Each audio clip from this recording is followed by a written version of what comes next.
Hi everyone, welcome back to the Clay Center. Today we are up in the Juliet Art Museum again looking at ReTooled. So today's work that we're looking at is called Tools in Print by an artist named Barton Benes. So Barton Benes was an artist who was famous for using found objects to make sculptures or to make his artwork. And found objects, exactly what it sounds like, they're objects that he found basically anywhere. So this work, Tools in Print, is a little bit of a pun or a visual pun or a joke. And what he's doing there is, so he's wrapped these tools in print, in newsprint. So ha ha ha, tools in print, he's wrapped tools in print.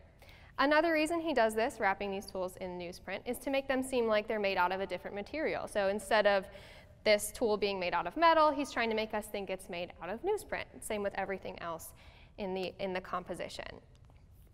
Another interesting thing about this is if we look really closely, we see there are even tools printed on some of the newsprint. So tools in print, and tools in print.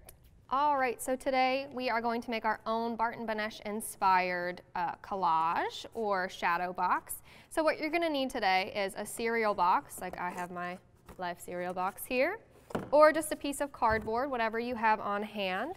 If you're using a cereal box, the first thing you're going to need to do is grab a parent or guardian and have them help you cut off the face of the box here so that it's open like that.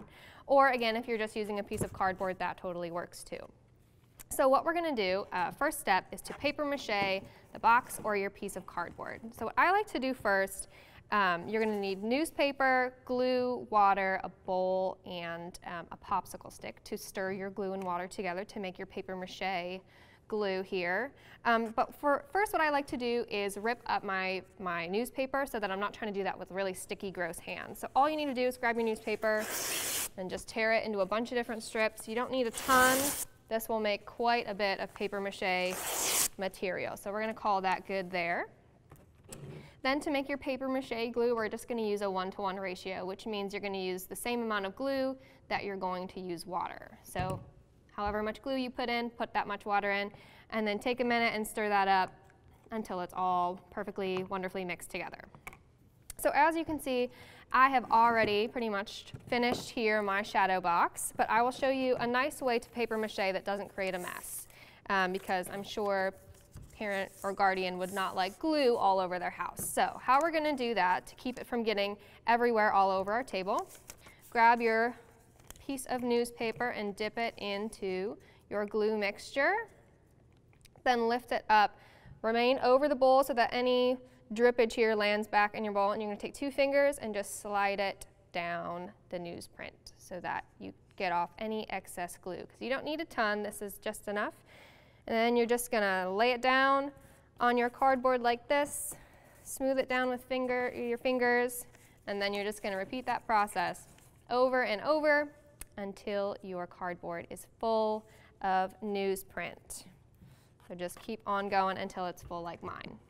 So then when that's all set, it's all full of newsprint, looks beautiful and you love it, you're going to set it aside and let it dry, and that might take a little while. The next step is you're going to need to go around your house and find some little objects that you can cover with newsprint. Now, very important, you're going to want to ask your parent or guardian, can I wrap this in newsprint for my art project? Because you don't want to grab something, wrap it in newsprint, and then realize, oh no, that was my Aunt Muriel's favorite vase, and now it's part of my art project and covered in newspaper and glue. So make sure you ask your parent or guardian first if it's okay to use certain objects. So for example, like I have in here, I just had a little plastic box, a plastic spoon up here, an old paint tube, and a film canister. And you can see they've all been paper mache to perfection and have dried. So when you paper mache everything, you're going to use the same technique that I just showed you on the cardboard for all your little objects. When you're done with those, set those aside. They're going to take a little bit to dry. Take a minute, hop outside, get some sun, get some fresh air, do what you need to do. Then when everything's dry, come back in and you're going to grab your hot glue gun. And again, a parent or guardian for supervision because we don't want to burn ourselves. Take a minute first with your objects, arrange them in your shadow box or on your cardboard however you would like, but do that first because once something's glued down, it's stuck there. You don't want to have to rip it back up because you don't like where you put it. But so you're going to take a minute, figure out maybe where you want it in here. I think I'm going to put my film canister up here to finish off my piece. And all you need to do, take your hot glue gun, add a little bit of glue to the back, not too much, and you're just going to press it down nice and firmly. Hold it for a couple of seconds till the glue dries. And then voila, you're all done. Step back and you can admire your masterpiece.